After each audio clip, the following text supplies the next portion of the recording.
As authors on social media, we talk a lot about the amount of resilience you have to have in order to make it in this industry.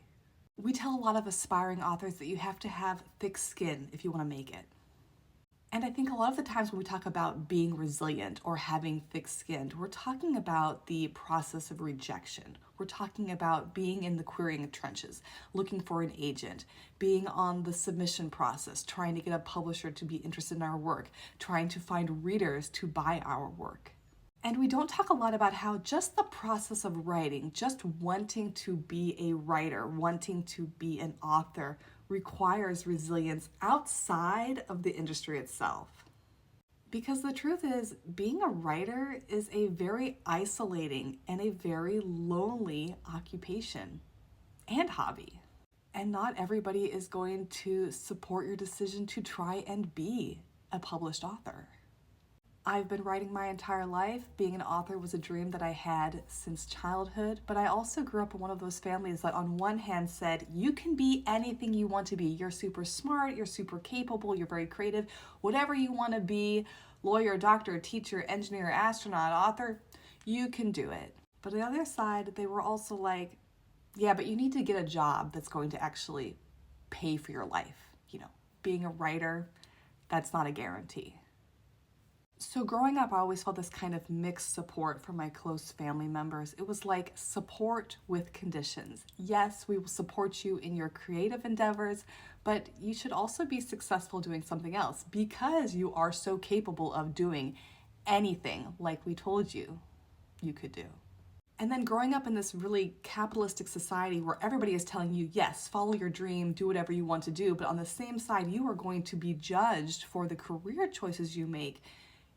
It was really hard for me to say, okay, yes, I am 100% going to put everything into writing a book and being a professional author. I left medical school to pursue being a traditionally published author, and you can imagine the responses that I got from people. You can imagine the response I felt from myself because it was an incredibly difficult decision.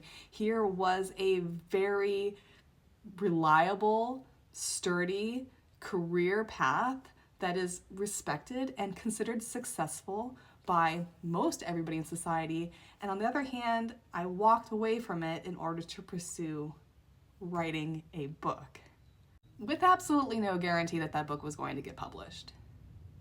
But I love writing, and I felt there was this moment in my life where I thought if I don't do it right now, I'm never going to do it. And I can always go back to school and finish that if I want to, but if I don't write this book right now, I'm just not going to write it ever. When my first book came out, I thought that's going to settle all of the doubt among my relatives, among my close friends. Nobody is going to be like, oh, wow, yeah, that was the wrong decision. Why did you do that? No, they're going to look at me and say, yeah, you absolutely made the right decision. Congratulations, we're proud of you. And that wasn't what happened. It was a rejection of a different kind. And unfortunately, not everybody accepted it. Not everybody considered my ability to get one of my books published a success story. And I was reminded very recently about how much resilience you have to have individually as somebody who wants to pursue a creative industry. When a very close family member of mine said to me, if you had listened to me back then, you would be a successful doctor right now. And that's probably true. But aren't I also successful in what I'm doing right now as a writer? The querying trenches are hard, no doubt about it. Being on submission is hard. Writing a book from beginning to end on deadline, or even not on deadline, just writing the book, that's hard. But it's also hard to be sitting every day in front of your computer trying to write your next story with this voice in the back of your head saying, if you'd done this, you'd be doing this right now. Or hearing the voices of other people saying that maybe you didn't make the right decision. It's hard sticking by your choice to do this. And I think as authors and artists and creatives, that's something we need to talk more about. It's the fact that this is a very isolating job and you have to be your own biggest supporter. Because sadly, it's possible that the people you think will support you the most won't. I struggle being proud of my accomplishments because I grew up thinking I had to accomplish these things. My family motto might as well have been failure is not an option.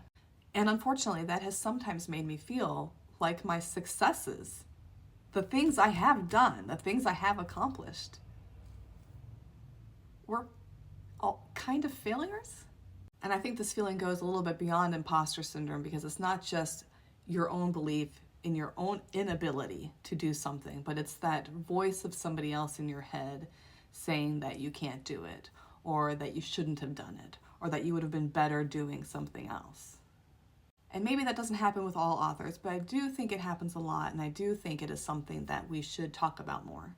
Because being an author can be brilliantly rewarding, but it can also be very, very hard for reasons I don't think a lot of people anticipate.